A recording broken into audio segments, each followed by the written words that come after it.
Troussage de domestiques par Christine Delphi.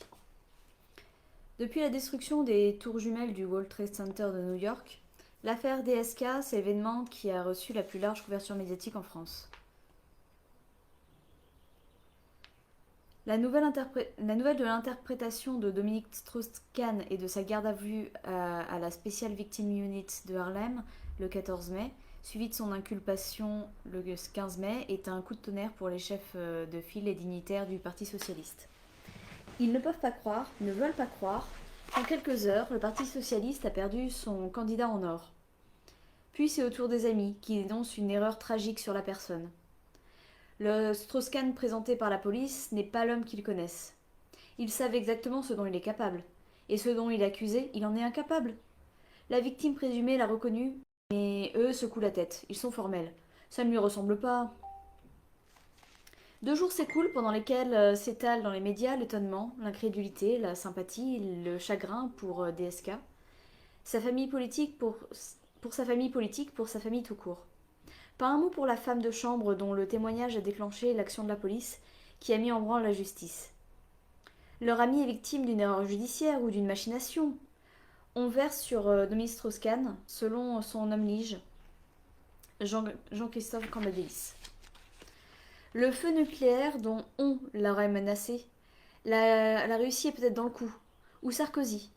Toutes les hypothèses sont envisagées, sauf une, celle que le procureur de Manhattan, un incapable, un puritain, un américain pour tout dire, a retenu que Dominique Strauss-Kahn aurait pu violer une femme de chambre, Nafissatou Diallo. Toutes ces hypothèses françaises supposent que les faits reprochés au directeur du FMI sont faux, que la femme de chambre manipulée par une puissance étrangère ou par le gouvernement français ou par son propre appât du gain n'a pu que tendre un piège à un homme vigoureux, compliment de tonalité rurale d'ordinaire réservé à un cheval. Elle n'est d'ailleurs mentionnée que dans le rôle du grain de sable qui cause la chute d'un homme immense, en l'occurrence le futur sauveur de la France.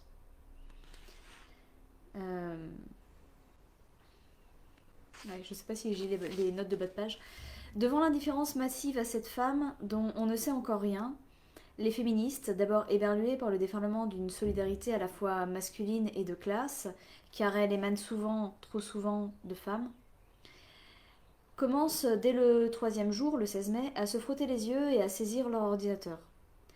De leur côté, les amis de DSK, comme la théorie du complot est apparue à tout le monde très fumeuse, se raccrochent à une autre bouée, la présomption d'innocence, par laquelle ils comprennent que même suspect, même inculpé, il doit avant tout être considéré comme totalement innocent.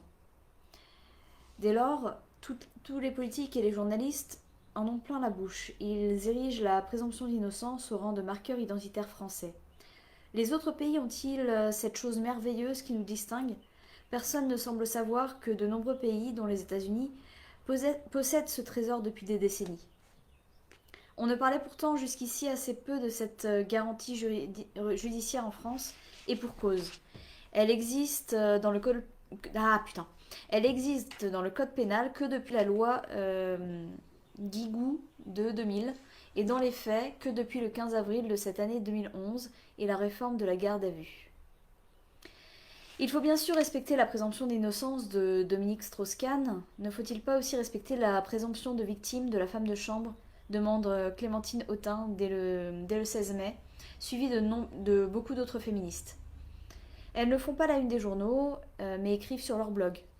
Et en quelques jours, 3 associations féministes organisent un rassemblement à Paris le 22 mai pour défendre cette femme accusée à mots couverts par les politiques et ouvertement par les blogueurs de mensonges et de vénalité. Pour dire que le viol est un crime, pas une affaire de vie privée, une agression, pas une relation, que non c'est non. Cette réaction rapide des féministes perturbe l'entre-soi des hommes et des riches et les force à prendre en compte Nafissatou Diallo. Quoique on s'en rend compte en écoutant les débats après une brève mention de la femme de ménage, quand ce n'est pas la gonzesse ou la fille, les conversations retournent, comme aimantées, vers le seul personnage qui intéresse les Français, lui, son destin, brisé, sa vie, qui bascule.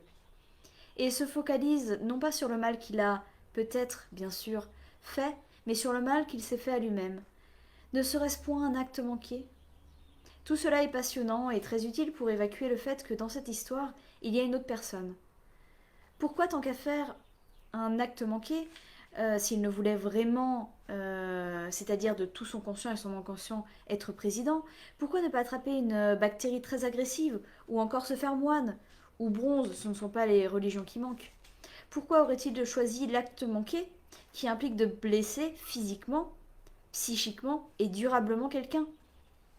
Pourquoi faut-il qu'il y ait dans ces scénarios où l'on convoque le si complexe et fascinant inconscient masculin tant de femmes détruites? Pourquoi ne peuvent-ils pas s'autodétruire tout seuls en nous fichant la paix? Nous avons réuni ici quelques-uns des textes écrits par des féministes au cours des premières semaines. Pas sur l'affaire judiciaire elle-même, pas sur le fait de savoir si DSK est ou sera déclaré coupable ou non coupable.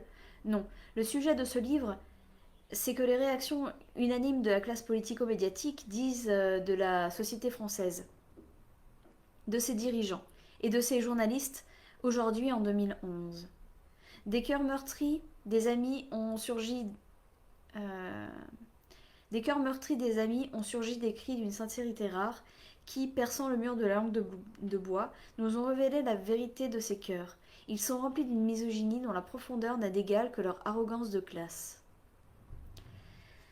Les féministes sont les dernières à croire aux déclarations des politiques sur la centralité de l'égalité homme-femme dans les valeurs françaises.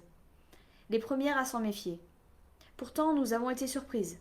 La distance entre les versions officielles et les vrais sentiments, la facilité avec laquelle ils passent d'un discours à l'autre selon l'opportunité, le mépris pour les petites gens qu'ils gouvernent et manipulent sans même se cacher, nous ont laissé pantoises dans un premier temps, furieuses dans un second. Certes, nous pouvions voir le backlash, le retour de bâton, progresser, avancer, comme une vague lente mais inexorable, recouvrant et démolissant comme autant de châteaux de sable les quelques avancées du féminisme des années 1970-80. Avec cette affaire, la vague est devenue un tsunami, de propos tous plus sexistes les uns que les autres. Pas plus bêtes que d'autres, nous avons mis deux et deux ensemble.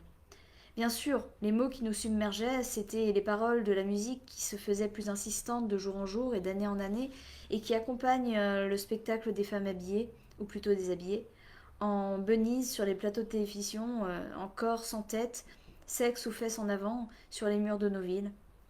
Les paroles, nous les connaissons. Elles sont dans 9 blagues sur 10 de la radio Rire et Chanson. Elles font rire Benoît Hamon, porte-président du Parti Socialiste, qui les trouve un peu sexistes mais amusantes quand même. Elles sont dans 9 sketchs sur 10 des humoristes. Elles sont dans les chansons du rappeur Orelsan, Je vais t'avorter à l'Opinel. Elles sont dans les commentaires de nos animateurs de télévision qui font crouler de rire les audiences. Elles se présument du cul, du cul, du cul. Mais le cul, c'est en dépit mais le cul, c'est, en dépit de sa cruauté putain. Mais le cul, c'est, en dépit de sa crudité apparente, encore un euphémisme.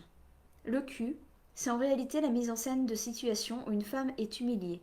Soit parce qu'elle est idiote, soit parce qu'elle se fait baiser, et encore, ça c'est le fin du fin, parce qu'elle est si idiote qu'elle ne se rend même pas compte qu'elle se fait baiser. Dans les cours de récréation, dans les bureaux, et jusque dans les bancs de l'Assemblée nationale. Car qu'est-ce qui fait fortune de ce cul, de ce salace, de ce qu'ils appellent des grivoiseries, ou encore, en revendiquant le caractère identitaire de celle-ci, des gauloiseries? Est-ce l'évocation de la sexualité? Quand un député dit à sa collègue députée devant lui, député comme lui, je te passe ce papier si tu baises avec moi. Peut-on vraiment croire qu'il exprime le désir d'avoir une relation sexuelle avec elle? Que c'est ainsi qu'il lui parlerait si tel était son dessein? Ou est-ce en premier, en second et en dernier lieu une manière de remettre les femmes à leur place? Nous savions tout cela. Nous savions l'absence de volonté politique de lutter contre les violences faites aux femmes et contre les différences de salaire.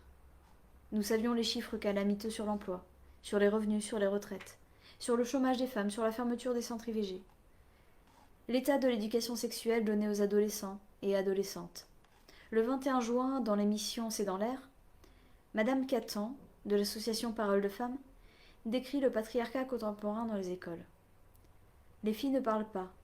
Elles ne se croient pas égales des garçons, elles se plaignent à l'animatrice d'être sans cesse tripotées, mais n'osent rien en dire à leurs profs ou à leurs parents. Depuis les années 80, le féminisme est en chute libre. Pas partout, non. En Espagne, il est encore vivant, car il a droit de citer. En France, il a été écrasé et remplacé par une révolution sexuelle masculine. Et quel est son contenu? Celui de la pornographie. D'une pornographie autrefois confidentielle et qui s'est développée d'une façon exponentielle en 40 ans. D'abord avec le Minitel, maintenant avec la télévision et Internet, qui remplacent toutes les autres formes d'apprentissage. C'est dans les films pornographiques que les garçons apprennent à quoi sert une femme et ce qu'on fait à une femme. Car dans la pornographie, on ne fait pas avec. Ce sont les gestes, les gâteries qu'ils voient dans les films et qu'ils demandent à leurs copines de 12, 13 ou 14 ans. Comme des adolescents qui voient dans ces films des femmes humiliées et heureuses de l'être, pourraient-ils réconcilier cette représentation d'une asymétrie radicale avec l'idée de l'égalité des sexes que l'école est censée enseigner?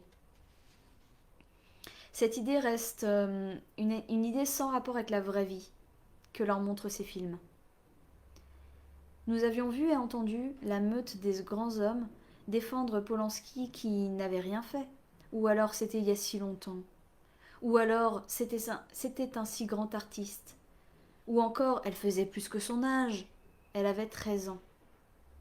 Mais il a fallu l'affaire DSK pour nous réveiller complètement, pour que le découragement soit enfin surmonté. Elle a été pour beaucoup la légendaire goutte d'eau qui a fait déborder une colère longtemps contenue. Les autrices publiées ici, militantes de toutes les générations, journalistes, chercheuses, ont écrit chacune de leur côté. Et pourtant, ce qui frappe, c'est la similitude de leurs motifs d'indignation et de leurs diagnostics. Ces analyses du sexisme révélées par l'affaire sont la matière des textes. Ce que ces textes montrent et dénoncent dans les propos des politiques et des amis de DSK.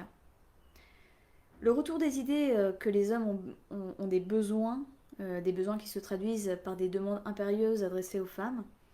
Celles-ci ont le choix entre céder ou être forcées. Ont le choix entre céder et être forcées. Dans les classes d'ados, ces idées sont si répandues qu'on y entend parfois le mythe que les testicules pourraient éclater comme des grenades contre mur. On peut en rire, mais nos intellectuels ne raisonnent pas autrement que les ados. Pas en tout cas quand il s'agit de nier la réalité du viol. Eux aussi font appel à des notions pseudo-psychologiques, qui sont en réalité des mythes fabriqués pour la circonstance. Ce que nous appelons viol, c'est pour eux un rapport si peu passionné, le besoin, toujours le besoin, et si nécessaire, on l'appellera pulsion. Ah pardon, je me suis trompée. Ce que nous appelons viol, c'est pour eux un rapport un peu passionné. Les mots pour le dire. Il existe bien des viols. Nos hommes politiques le reconnaissent. Il existe bien des viols. Nos hommes politiques le reconnaissent. Et quand ils le reconnaissent, ils le condamnent fermement, et même très fermement. Mais ils ne le reconnaissent pas chez nous, et surtout chez eux. Vous dites que c'est un viol, j'appellerais plutôt ça un malentendu. Vous savez que les hommes viennent de Mars et les femmes de Vénus. Vous dites que c'est un viol, j'appellerais plutôt ça du libertinage, du type sadien. Ce qui d'ailleurs me fait penser à notre grande culture aux Lumières. Vous savez que c'est nous qui les avons introduits en Europe. Vous dites que c'est un viol. J'y vois plutôt une forme de réflexologie, ce qui me fait penser à la réflexion qui caractérise nos philosophes depuis l'époque des Lumières. Le viol n'existe pas dans les classes supérieures. Telle est la croyance entretenue par ces mêmes classes. Il est vrai qu'elles ont peu à faire à la justice. Alors que les enquêtes de victimation montrent que le viol existe également dans toutes les classes sociales, les classes supérieures ne représentent que 10% des violeurs passant aux assises. C'est en effet dans ces classes que la pression sur les victimes est la plus forte, que la solidarité de classe joue le plus. Cette solidarité exige l'omerta. L'omerta, c'est aussi le chantage de vocabulaire pour décrire des faits semblables. Le harcèlement se fait séduction et l'agresseur présumé devient une victime ne pouvant pas résister aux femmes. En revanche, le viol est réputé exister dans les classes inférieures, n'existait que là. Existait surtout dans la sous-classe inférieure de la classe inférieure. Le viol existe chez les Arabes et les Noirs, le viol existe dans le 9-3, aux Minguettes et dans les quartiers nord de Marseille. Et là, c'est une infamie, une barbarie, due au fait qu'il est commis par des gens pour qui les lumières, c'est le plafonnier de la salle à manger et l'astrer un type de margarine. Ils n'ont pas notre culture, refusent de l'acquérir, ce sont des barbares. Et la preuve en est qu'ils commettent des viols. Le raisonnement est circulaire, certes, mais ce sont encore ceux qui marchent le plus, le mieux. La solidarité de classe unit les riches contre les pauvres, les blancs contre les bronzés. Attendez, je vais éternuer.